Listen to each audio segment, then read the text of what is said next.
Dear student, आज हम लोग पढ़ेंगे प्रकाश का इतिहास। बहुत इम्पोर्टेंट चैप्टर है ये, प्रकाश का इतिहास। सारांश में ही पढ़ेंगे इसको।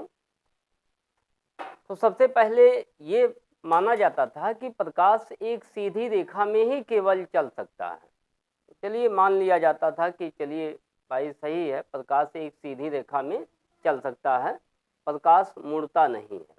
ठीक है। तो यहाँ जब ये देखा गया, प्रकाश जब किसी प्रिज्म पे पड़ता है तो प्रिज्म, जैसे मान लेते हैं पहला कंडीशन क्या था, जब प्रकाश किसी प्रिज्म से होकर निकल रहा है या गुजरता है तो वह 7 रंगों में विभाजित हो जाता है। तो यहाँ वायलेट और रेड। तो वायलेट की वेवलेंथ ज्ञात किया गया तो 3900 एंगस्ट्रॉन, और रेड की जो है ये मिला जो है 7800 एंगस्ट्रॉन मिला। यहाँ पर ये कितने रंगों में विभाजित हो रहा है? 7। तो यहाँ पर ये 7 रंगों में विभाजित हो जाता है। तो ये देखा गया कि ये तो लाइट में 7 कलर होता है, तो किनारों पर वायलेट और रेड होते हैं। ये 7 कलर से मिलकर ये वाइट कलर होता है। चलिए ठीक है। अब ये वेवलेंथ, इसकी वेवलेंथ ज्ञात की गई। इसमें इसको वेवलेंथ कहेंगे, यहाँ पर वेवलेंथ। ठीक है। ये वेवलेंथ स्पेक्ट्रोमीटर से ज्ञात किया गया। हर एक रंग का जो है अलग अलग होता है, तो सभी रंगों के प्रकाश का जो वेवलेंथ होता है वो डिफरेंस होता है, अलग अलग होता है, तो अलग अलग ज्ञात किया गया यहाँ पर। ओके। अब इसके बाद जो है तो यहाँ ये मान लिया गया है चलिए प्रकाश सीधी रेखा में ही चल सकता है। तो इसके बाद आया इंटरफेरेंस, मतलब हाइगेंस का तरंग सिद्धांत। तो हाइगेंस नामक वैज्ञानिक थे, वो अध्ययन कर रहे थे लाइट पर, हाइगेंस। ठीक है। तो हाइगेंस नामक जो वैज्ञानिक थे उन्होंने क्या देखा? हाइगेंस, तो उन्होंने देखा कि प्रकाश जो है एक तरंग के रूप में चलता है। प्रकाश एक तरंग के रूप में ही चलता है। तो हाइगेंस नामक जो वैज्ञानिक थे बताए कि प्रकाश एक तरंग के रूप में चलता है, वो भी किस तरह से? तरंग में जो होता है, अब तरंगे 2 प्रकार की होती हैं, एक अनुप्रस्थ होती है और एक अनुदैर्ध्य होती है। तो जिसमें तरंग के बारे में अगर हम लोग अध्ययन करें तो तरंग को हम 2 प्रकार से पढ़ते हैं। एक अनुप्रस्थ तरंग होता है और दूसरा होता है अनुदैर्ध्य तरंग। ये दूसरा कौन सा तरंग होगा? अनुदैर्ध्य तरंग होता है। तो इसमें अनुप्रस्थ तरंग जो है इसमें श्रृंग और गर्त होते हैं। अनुप्रस्थ तरंग में श्रृंग और गर्त होता है, जबकि अनुदैर्ध्य तरंग में संपीड़न और विरलन होता है। तो अनुदैर्ध्य जो तरंगें होती हैं इसमें संपीड़न होता है और विरलन होता है। तो अनुदैर्ध्य तरंग कुछ इस तरह से चलती हैं। इसमें जहाँ छल्ले पास पास होते हैं वहाँ पर संपीड़न होता है, जहाँ छल्ले दूर दूर होते हैं वहाँ पर विरलन होता है। तो हाइगेंस ने माना कि ये अनुदैर्ध्य तरंग के रूप में प्रकाश चलता है। तो जब ये आगे बढ़ता है तो कुछ बिंदुओं पर संपीड़न होता है, कुछ बिंदुओं पर विरलन होता है। तो यहाँ हाइगेंस नामक जो वैज्ञानिक थे इन्होंने परावर्तन और अपवर्तन दोनों नियमों की व्याख्या आसानी से किए। तरंग सिद्धांत के अनुसार जो है ये जो है परावर्तन का जो नियम होता है, परावर्तन का नियम, और दूसरा जो है अपवर्तन का नियम, अपवर्तन का नियम, ये दोनों नियमों की व्याख्या जो है हाइगेंस ने तरंग सिद्धांत से किए। तो मान लिया गया कि प्रकाश एक तरंग के रूप में चलता है। तो चलिए भाई मान लिया गया यहाँ पर तरंग के रूप में चलता है। तो किस तरह से तरंग में चलता है? ये अनुदैर्ध्य तरंग के रूप में प्रकाश चलता है। अब यहाँ पर इसमें जो तरंग की भांति व्यवहार करता है तो इसका व्यतिकरण भी होता है। तो यहाँ पर ये देखा गया व्यतिकरण। व्यतिकरण क्या होता है? जब प्रकाश जितनी भी तरंग होती है, कोई भी तरंग है, चाहे अनुप्रस्थ तरंग हो चाहे अनुदैर्ध्य तरंग हो, जब भी ये किसी माध्यम में एक ही आवृत्ति की जब तरंगे एक ही साथ चलती हैं तो इनका इंटरफेरेंस होने लगता है। इंटरफेरेंस माने व्यतिकरण। अब व्यतिकरण माने जैसे अध्यारोपण, सुपरपोजिशन, तो इनमें जो है उन तरंगों का जब सुपरपोजिशन कराया जाता है, अध्यारोपण, तो कुछ बिंदुओं पर तरंग की तीव्रता बढ़ती है और कुछ बिंदुओं पर घटती है। तो जहाँ से हमको चमकीली रेखाएं प्राप्त होती हैं, इसमें जब स्पेक्ट्रोमीटर से देखा गया तो ये जो है चमकीली रेखाएं प्राप्त हो रही थी। तो जिन बिंदुओं पर चमकीली रेखाएं प्राप्त हो रही थी वहाँ पे ये माना गया यहाँ तीव्रता मैक्सिमम है, और जिन बिंदुओं पर लगभग डार्क था, अंधेरा था, तो वहाँ पर ये माना गया यहाँ पर तीव्रता बहुत न्यूनतम है। इसको विनाशी व्यतिकरण कहा गया, विनाशी व्यतिकरण। और उसको कहा गया जो है यहाँ पर संपोषी व्यतिकरण। तो यहाँ जब ये स्रोत से चलती हैं तो हाइगेंस ने बताया यहाँ पर कि हाइगेंस का जो सिद्धांत था, अब व्यतिकरण हो गया यहाँ से। अब आइए देखिए दूसरा कंडीशन का क्या था, विवर्तन।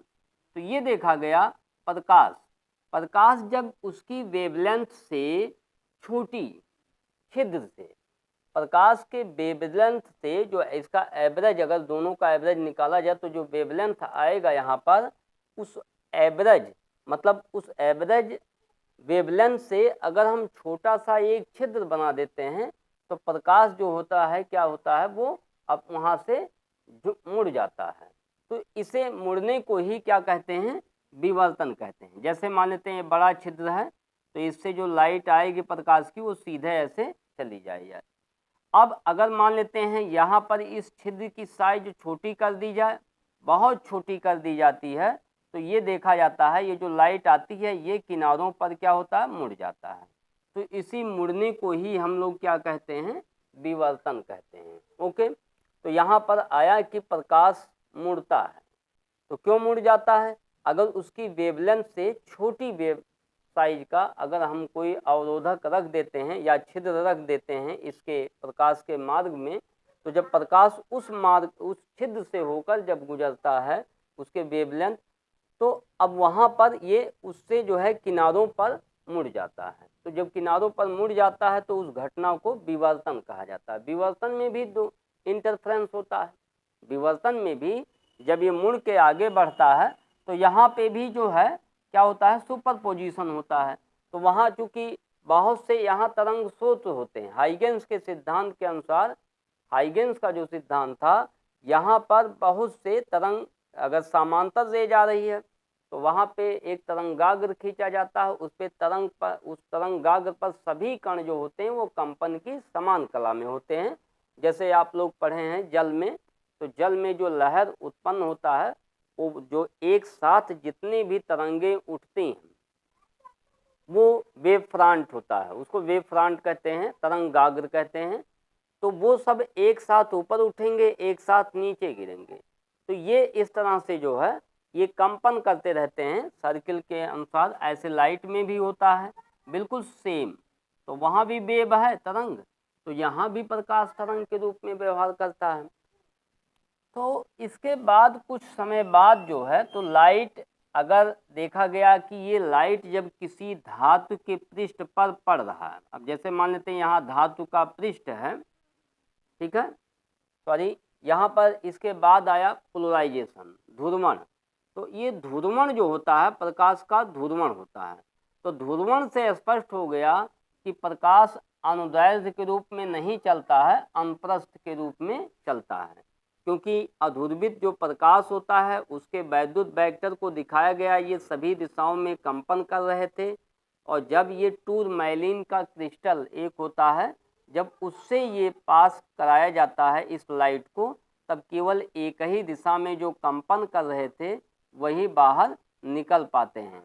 तो इससे स्पष्ट हो गया कि प्रकाश केवल किस रूप में चलता है, अनुप्रस्थ तरंग के रूप में चलता है। जब इसको झुका दिया जाता है तो इधर लाइट की तीव्रता शून्य हो जाती है। इससे स्पष्ट हो गया प्रकाश इस तरह से चलता है। तो इसके जो कंपन है तरंग की चलने की दिशा के लंबवत कंपन कर रहे हैं। तो यहाँ से स्पष्ट हो गया, तो केवल ध्रुवण से हमको यह स्पष्ट हो जाता है कि प्रकाश केवल अनुप्रस्थ तरंग के रूप में ही चलता है। ओके, अब इसके बाद उस समय ये जब देखा गया कि कोई धातु का एक मेटल है या धातु का पृष्ठ है, इसमें क्या होते हैं, फ्री इलेक्ट्रॉन होते हैं, और इसमें देखा गया कि जब इस पर कोई लाइट आ रही है तो जब इस पर लाइट पड़ती है तो इससे इलेक्ट्रॉन निकल रहे हैं। ओके, अब इलेक्ट्रॉन क्यों निकल रहे हैं? अब जैसे अगर मान लेते हैं लाइट तरंग के रूप में चलती है तो ये तरंगे यहीं से आई, बस यहीं रुक जानी चाहिए। अब ये इलेक्ट्रॉन क्यों निकलने लगा? वेव, जैसे रस्सी में तरंग है तो यहाँ पर अगर आप बांध दीजिए और यहाँ से, तो ये वेव के रूप में जब चलेगी तो आके यहाँ पे रुक जाएगी, जो वेव आएगी यहीं पे रुक जाएगी, आगे नहीं बढ़ेगी। तो यहाँ वेव के रूप में आई तो यहाँ जब इस पृष्ठ से टकराया तो वहीं रुक जाना चाहिए, इस वेव को बिल्कुल सेम कंडीशन जैसे रस्सी में था। लेकिन अब ये देखा गया कि ये यहाँ से जब आ रही है तो ये अंदर जो इलेक्ट्रॉन हैं इस धातु से, वहाँ से इलेक्ट्रॉन निकल रहे थे, ये इलेक्ट्रॉन निकल रहे थे बाहर। अब इसकी व्याख्या करने में हाइगेंस का जो सिद्धांत था वो असफल हो गया, वहाँ इसकी व्याख्या नहीं हो पाई।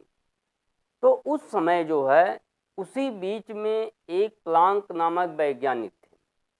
ये प्लांक नामक वैज्ञानिक जब यहाँ पर अध्ययन किया जा रहा था कि इसमें जो दोष आया हाइगेंस के तरंग सिद्धांत में, तो हाइगेंस का जो सिद्धांत था इसकी व्याख्या नहीं कर पाए। तो उसी समय एक प्लांक नामक वैज्ञानिक थे। ये प्लांक नामक वैज्ञानिक ने बताया कि प्रकाश ऊर्जा के छोटे छोटे बंडलों अथवा पैकेटों के रूप में चलता है। प्रत्येक पैकेट की जो ऊर्जा होती है वो E बराबर hν होती है। ठीक है, ये इन्होंने बताए। और इसमें बताए कि जो पैकेट में जो एनर्जी होती है वो 2hν और 3hν 4hν डैश डैश आगे हो सकती है।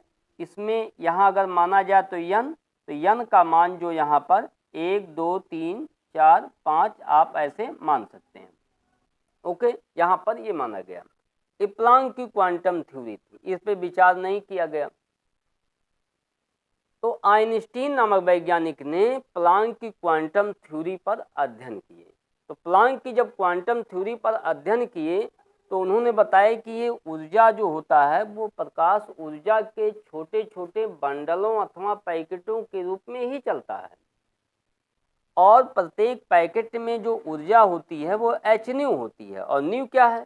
आवृत्ति है। यहाँ पर न्यू जो है प्रकाश की आवृत्ति है। तो अब देखिए यहाँ पर न्यू, तो जिसकी प्रकाश की आवृत्ति अधिक होगी तो उसमें ऊर्जा अधिक होगी। तो जैसे आपको पहले हमने बताया 3900 एंगस्ट्रॉन 7800 एंगस्ट्रॉन। अब यहाँ पर न्यू बराबर एक फार्मूला और आ जाता है, न्यू इक्वल टू होता है c/λ, प्रकाश के लिए लिखा जाता है। जिसकी वेवलेंथ अधिक होगी उसकी आवृत्ति कम होगी, मतलब उसकी जो प्रकाश की आवृत्ति होगी वो कम होगी, और जिसकी वेवलेंथ कम होगी उसकी आवृत्ति अधिक होगी। तो बैगनी जो प्रकाश होता है, बैगनी लाइट जो होती है, इसमें सबसे ज़्यादा ऊर्जा पाई जाती है। तो बैगनी कलर से, यानी बैगनी 3900 से भी छोटी वेवलेंथ और भी छोटी, जैसे एक्स रेज, तो एक्स रेज जो होती हैं, एक्स किरणें जो होती हैं, उनकी वेवलेंथ और छोटी होती है, उसमें एनर्जी बहुत ज़्यादा होती है, वह और तेज़ी से चलता है, उसमें काफ़ी एनर्जी होता है। तो यहाँ लाल रंग का प्रकाश और बैगनी रंग का प्रकाश दोनों एक साथ इस पर अगर भेजा जाए तो बैगनी वाले से ज़्यादा इलेक्ट्रॉन निकलेंगे और लाल वाले से कम इलेक्ट्रॉन निकलेंगे। क्यों? क्योंकि लाल रंग का जो प्रकाश होता है उसमें कम ऊर्जा होता है, और बैगनी रंग का जो प्रकाश होता है उसमें सबसे ज़्यादा ऊर्जा होता है। तो यहाँ पर प्लांक की क्वांटम थ्योरी से उन्होंने इसकी व्याख्या की। लेनार्ड और मिल्टन का भी इसी में एक्सपेरिमेंट आता है।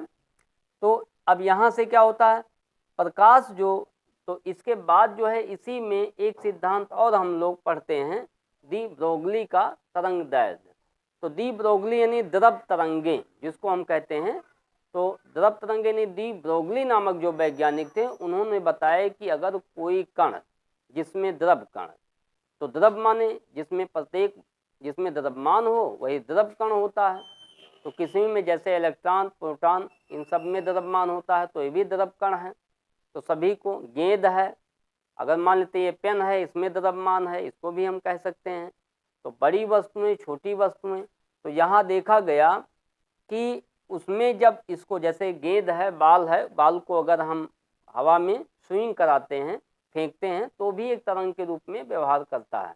तो उससे जो तरंग दैर्घ्य होता है उसका मान ज्ञात किया जाता है। तो लैम्डा इक्वल टू होता है, लैम्डा इक्वल टू जो वेवलेंथ होता है वो h/p होता है। ठीक है, ये डी ब्रोगली का वेवलेंथ का समीकरण था।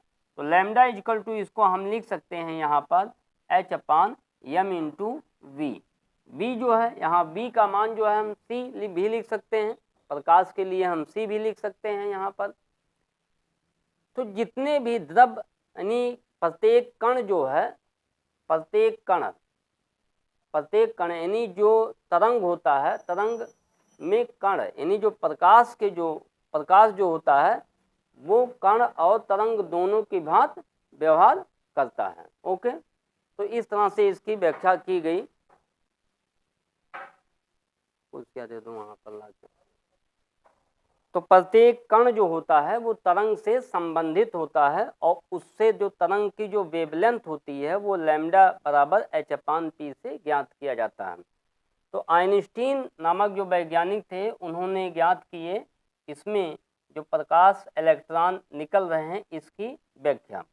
तो जैसे इसके बाद यहाँ पर आइंस्टीन का जो समीकरण था, तो यहाँ पे ये देखा गया जो ये फोटॉन होता है, इसमें जो लाइट आती है, फोटॉन की ऊर्जा h-nu होती है। जब h-nu ऊर्जा किसी इलेक्ट्रॉन को जब मिलती है तो ये इलेक्ट्रॉन इस ऊर्जा को अवशोषित कर लेता है। अवशोषित करने के बाद धातु के पृष्ठ तक ये आने में वर्क करता है। ये वर्क और प्लस जो इसके पास शेष ऊर्जा बचती है उसको काइनेटिक ऊर्जा में खर्च कर देता है। यहाँ से जब ये उत्सर्जित होता है तो ये इस पृष्ठ से जो एनर्जी इसके पास बची होती है उसको काइनेटिक एनर्जी में ये खर्च करता है। ठीक है, ओके। नेक्स्ट अगले वीडियो में फिर आपको बताएंगे।